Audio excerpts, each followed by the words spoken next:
আজি দুপৰীয়া ঘৰত ভাত নাখাই ছোৱালী আৰু মই 2টামান বজাত KFC লৈ ওলাই আহিলোঁ। ইয়াত খোৱা বোৱা কৰাৰ পাছত মোক চাহ একাপৰ খুব দৰকাৰ হৈছিলে। ভাবিলোঁ KFCৰ ওচৰতে থকা চিটি চেণ্টাৰ মলতে কফি একাপ খাওঁগৈ। তালৈ সোমায়ে দেখিলোঁ খ্ৰীষ্টমাছ আৰু নিউ ইয়েৰ বুলি সজোৱা ডেক'ৰেশ্যনবোৰ এতিয়াও আঁতৰাই পেলোৱা নাই। ডেক'ৰেশ্যনবোৰ দেখি মোৰ মনত পৰি গ'ল নিউজত দিয়া 1 জানুৱাৰীত হোৱা লানি নিচিগা ভিৰৰ কথা। ইমান ধুনীয়াকৈ চকুত লগাকে সজালে পৰালে তাক চাবলৈ কিয় বাৰু ভিৰ নহ'ব? সজাই থোৱা ফটো তোলা জোনবোৰত ফটো তুলিবলৈ আজিও খুব ভিৰ।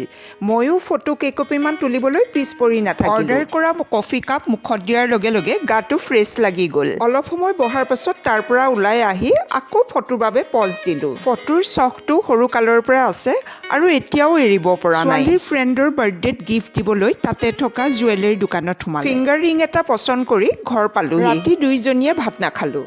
মই হাজবেণ্ডে বনোৱা চিকেন অলপমান প্লেটত লৈ খালোঁ।